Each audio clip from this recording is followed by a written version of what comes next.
देशामध्ये परीक्षा सुरू झाली की विद्यार्थ्यांपेक्षा त्यांच्या पालकांना आणि इतरांना कदाचित जास्त धास्ती सध्याची वाटते अशी बातमी आहे। याचं कारण आणखी एक पेपर फुटलाय।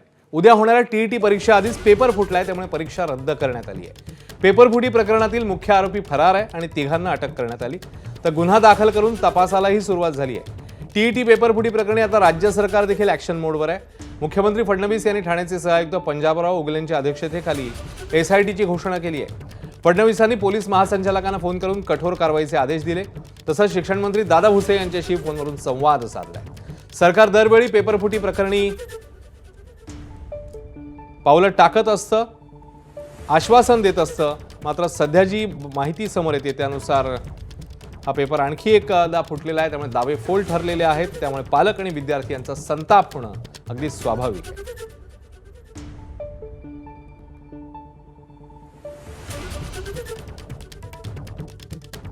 भिवंडीसारख्या शहरामध्ये जरी प्रश्नपत्रिका सापडत असेल त्याला जबाबदार कोण आहे?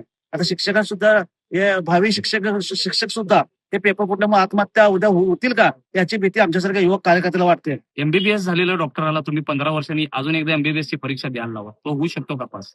आयपीएस झालेल्याला तुम्ही आयपीएस ची एक्झाम द्यायला लावा, तुम्ही पास होऊ शकतो का? नाही। तरी हे सर्व शिक्षक सोडून आज देश घडवणारा माझा शिक्षक या सर्व गोष्टी करून एक्झामला देतो।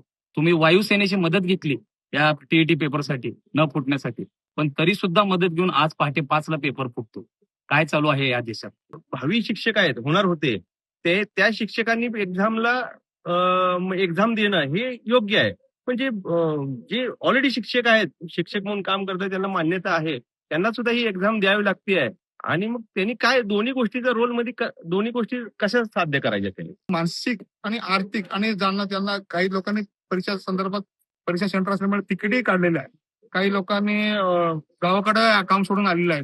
मग यांचं आर्थिक कोंडी आणि मानसिक कोंडी या ठिकाणी आपल्याला दिसून येते। आमच्याकडे तर परिस्थिती अशी आहे, आमचे एक शिक्षक आहेत, त्यांच्या मुलांचा पेपर फुटला, त्यांचा पेपर होता नीटचा, आणि आता ते स्वतः आई वडील स्वतः शिक्षक आहेत, आज त्यांचाही पेपर फुटला। ते मला बोलले की आज सर आता कसं, म्हणजे मुलाचा पेपर फुटला, आमचा पेपर फुटला, सगळं डिप्रेशन मध्ये आहेत।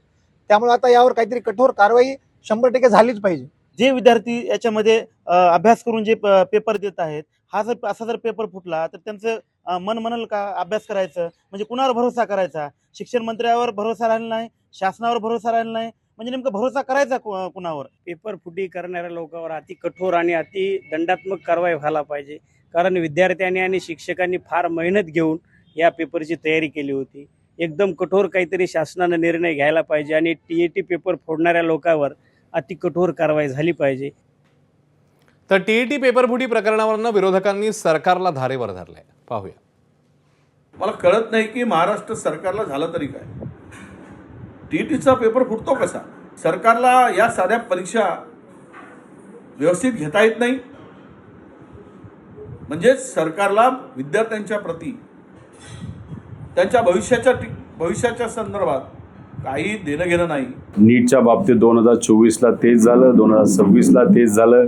जे अधिकारी जबाबदार होते 2024ला त्यांना बढती दिली, आणि आता जर हा पेपर फुटला जात असेल तर म्हणजे कुठं ना कुठेतरी भ्रष्टाचार आणि पैशाचा बाजार हा लहान मुलांच्या भविष्याबाबतीत सुद्धा हे सरकार करायला लागलं असं आपल्याला म्हणावं लागेल।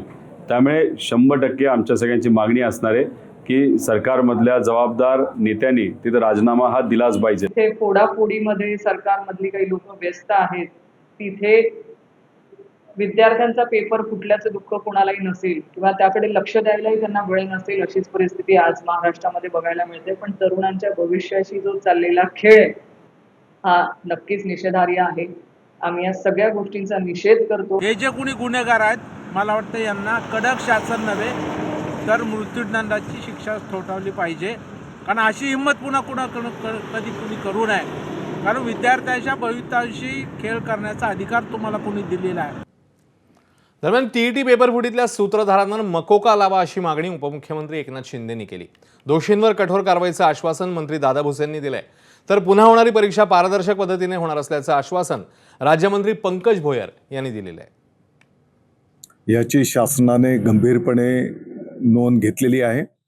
माननीय मुख्यमंत्री महोदय, माननीय उपमुख्यमंत्री महोदयांनी पण याची गंभीर नोंद घेतलेली आहे। पोलीस प्रशासनाला त्याचं सखोल चौकशी करण्याचे आदेश त्या ठिकाणी देण्यात आलेले आहेत आणि ह्या चौकशीतून जे काही समोर येईल त्या सर्वांवर त्या ठिकाणी कठोर कारवाई केली जाईल. काल मात्र काही अनोळखी इस्मांकडे अशा पद्धतीचे पेपर आढळून येत असल्याची माहिती भिवंडी परिसरातल्या पोलिसांना त्या ठिकाणी मिळाली. तात्काळ आमच्या गृह विभागाच्या भिवंडी पोलिसांनी त्या इसमांना त्या ठिकाणी पकडलं आणि सदर पेपर हा TET संबंधित जो महाराष्ट्र राज्य शिक्षा परिषदेने तयार केला होता त्यांचाच आहे का हे शिक्षण विभागाच्या अधिकाऱ्यांसोबत कन्फर्म केलं. ती माहिती त्या ठिकाणी प्राप्त झाली. ही परीक्षा पारदर्शक पद्धतीनं होण्याकरिता उद्याची TET परीक्षा ही रद्द करण्यात आलेली असून ही पुढे ढकलण्यात आलेली आहे आणि पारदर्शक पद्धतीनंच ही परीक्षा यानंतर घेण्यात येईल.